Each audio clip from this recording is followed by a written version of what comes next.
আসসালামু আলাইকুম প্রিয় ভাই ও বোনেরা। আপনি কি কখনো এমন পরিস্থিতির মুখোমুখি হয়েছেন যখন আপনার মনে হয়েছে আমি তো পরিশ্রম করছি, ঘরে টাকা আসছে কিন্তু শান্তি আসছে না কেন? সবকিছু থাকার পরেও ঘরে যেন বরকতের অভাব। আপনি নামাজ পড়েন, রোজাও রাখেন নিয়মিত, ঘরে স্ত্রী সন্তানও আছে, উপার্জন করছেন ভালোভাবেই, তবুও মাঝে মধ্যে মনে হয় টাকা আসে ঠিকই কিন্তু টিকে না, কেমন যেন একটা অশান্তি লেগেই থাকে। স্ত্রীকে দেখলে রাগ উঠে যায়, ছোটখাটো কথাতেও মেজাজ খারাপ হয়ে যায়। আপনি ভাবেন হয়তো এটা কপালের দোষ, কিন্তু জানেন কি, কোরআন ও হাদিসে এমন কিছু গোপন কারণ বলা হয়েছে যেগুলো হয়তো আমরা নিজেরাও করছি প্রতিদিন না বুঝেই। আর সেই ছোট ছোট ভুল অভ্যাসগুলোই ঘরের বরকত কেড়ে নিচ্ছে, সম্পর্কের শান্তি নষ্ট করে দিচ্ছে। আজকের আলোচনায় আমরা জানব এমন ৩টি অভ্যাস যেগুলো আল্লাহর রহমত দূরে ঠেলে দেয় আর ঘরে দরিদ্রতা ও অশান্তি ডেকে আনে। হযরত আলী রাদিয়াল্লাহু আনহু বলেছেন, দারিদ্র্য কখনোই দয়ালু ও সদ্ব্যবহারকারীর সাথে বাস করে না। এই কথার পেছনে আছে অনেক গভীর বার্তা।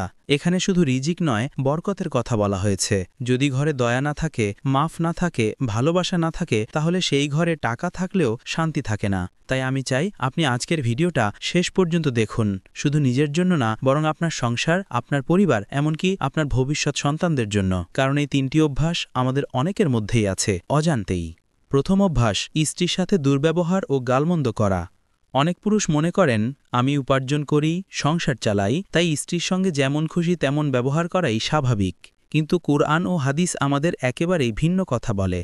এমনকি স্ত্রীর সঙ্গে দুর্ব্যবহার করা এমন একটি গুনাহ যার কারণে আল্লাহ তার রহমত সেই ঘর থেকে তুলে নেন। রাসূলুল্লাহ সাল্লাল্লাহু আলাইহি ওয়াসাল্লাম বলেছেন, তোমাদের মধ্যে সেই ব্যক্তি সর্বোত্তম যে তার স্ত্রীর সঙ্গে উত্তম ব্যবহার করে, আর আমি তোমাদের মধ্যে আমার স্ত্রীদের সঙ্গে সবচেয়ে উত্তম আচরণকারী। এই হাদিস থেকে বোঝা যায় আপনি কেমন মুসলমান তা পরিমাপ করা হয় আপনার স্ত্রীর সঙ্গে আচরণ দিয়ে। মনে করুন একজন স্বামী বাইরে মানুষকে সালাম দেয়, দান করে, মসজিদে গিয়ে জামাতে নামাজ পড়ে, কিন্তু ঘরে ঢুকেই স্ত্রীকে কটু কথা বলে, খাবারে নাক ছিটকায়, ছোট ছোট ভুলে অপমান করে বসে। স্ত্রী হয়তো চুপ থাকে, কিছু বলে না, চোখের পানি মুছে নেয়। কিন্তু জানেন কি, এরকম ঘরে আল্লাহর রহমত নামে না। ফেরেশতারা এমন ঘর এড়িয়ে চলে, কারণ যেখানে অন্যায়, কষ্ট আর অবহেলা, সেখানে বরকতও থাকতে পারে না। হয়তো আপনি লক্ষ্য করছেন না, বাসায় অশান্তি বেগে গেছে, সন্তানদের আচরণ বদলে গেছে, ব্যবসায় বা অফিসে হঠাৎ সমস্যা শুরু হয়েছে, টাকা আসছে কিন্তু টিকে থাকছে না।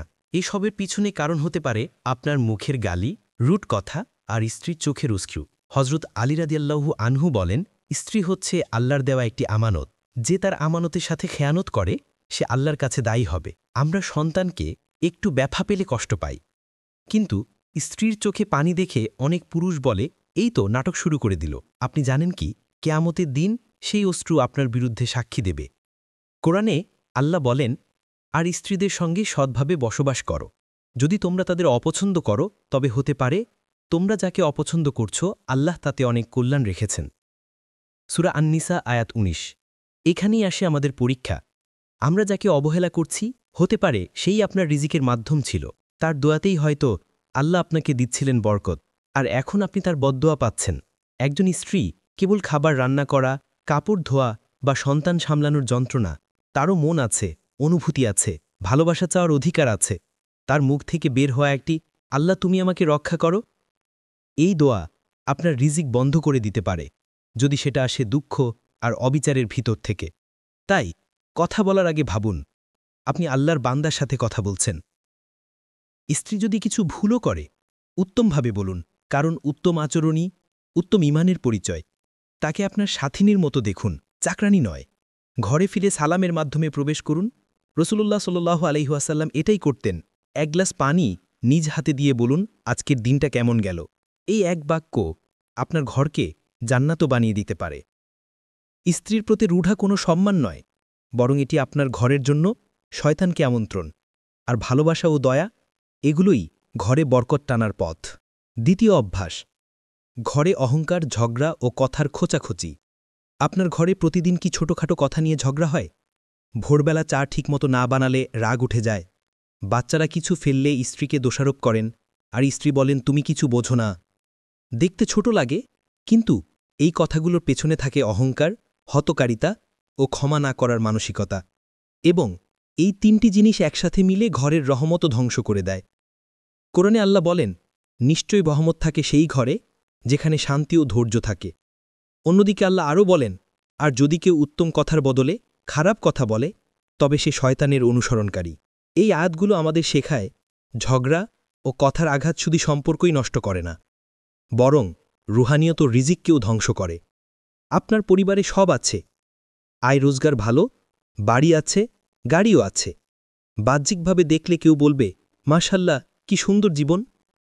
কিন্তু ভেতরে ভেতরে আপনি জানেন, প্রতিদিন স্ত্রীকে নিয়ে ঝগড়া হয়, অল্পতেই রাগ উঠে যায়, কথায় কথা বাড়ে, সকালবেলা নামাজের পরও দুজন কথা বলেন না। আর বাচ্চারা, ওদের চোখে মুখে সবসময় একটা চাপা আতঙ্ক, কারণ ওরা প্রতিদিন দেখে বাবা মায়ের এই অশান্ত পরিবেশ। আপনি হয়তো বলেন, আমি তো ঠিকঠাক কাজ করছি, ব্যবসাও চালাচ্ছি, তবু হঠাৎ করে কেন যেন সব লস খেতে শুরু করেছে।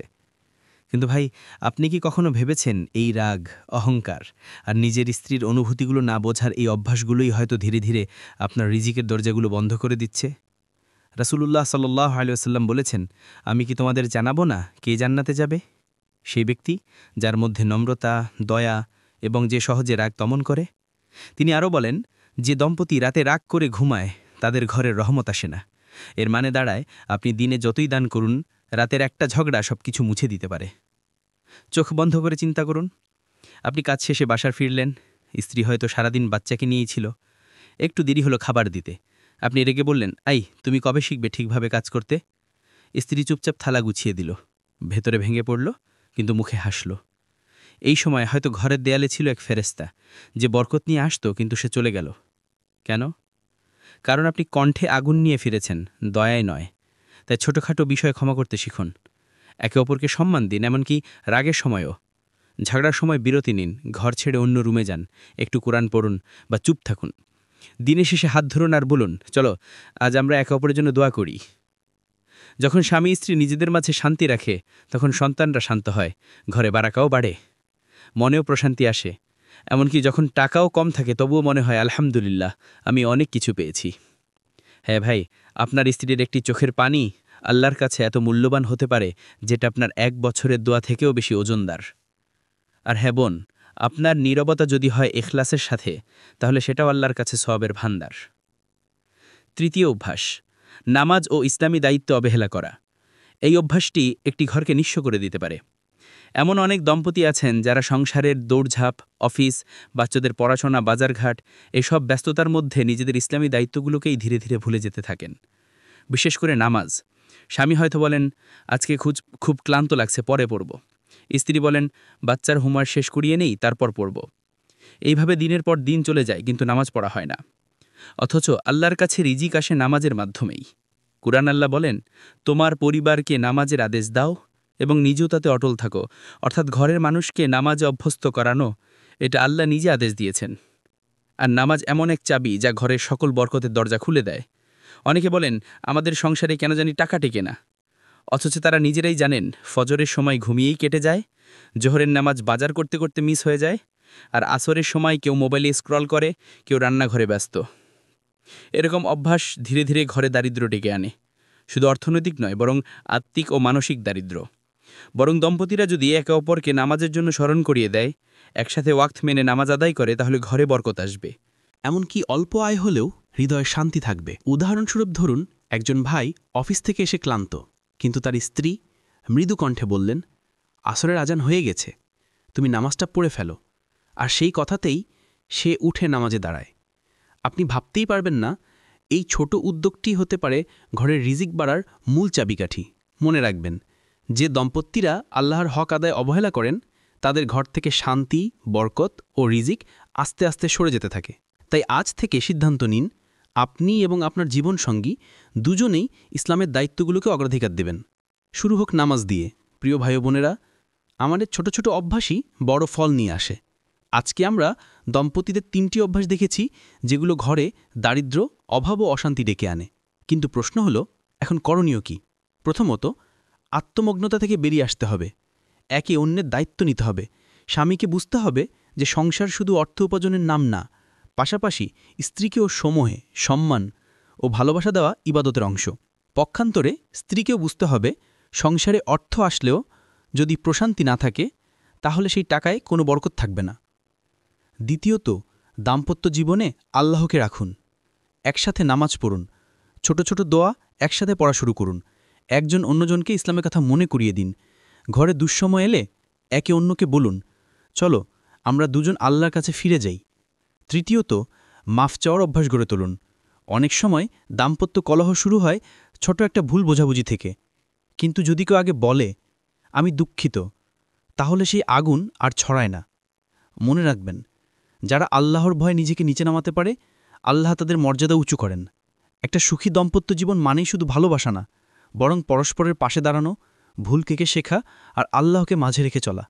যেসব ঘরে দুঃখ, অভাব আর অশান্তি রয়েছে, সেসব ঘরেও আল্লাহর রহমত নামতে পারে যদি আমরা আমাদের অভ্যাসগুলো বদলাই। তাই আজকেই ভাবুন, আমার এবং আমার সঙ্গীর মাঝে এমন কোনো অভ্যাস আছে কি যা এই দারিদ্র্য ডেকে আনছে? যদি থাকে, তাহলে সেটা এখনই বদলানোর সময়। আল্লাহ আমাদের সকলকে সঠিক বুঝ ও বরকতময় জীবন দান করুন। আশা করি ভিডিওটি আপনার উপকার এসেছে। আপনার যদি ভিডিও ভালো লেগে থাকে তাহলে দয়া করে লাইক দিন। আপনার মতামত কমেন্টে জানাতে ভুলবেন না। আর যদি মনে করেন অন্য কারো উপকার আসতে পারে, তাহলে শেয়ার করে দিন।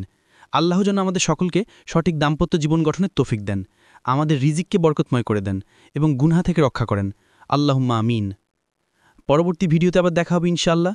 ততক্ষণ পর্যন্ত নিরাপদে থাকুন, ঈমানদার থাকুন।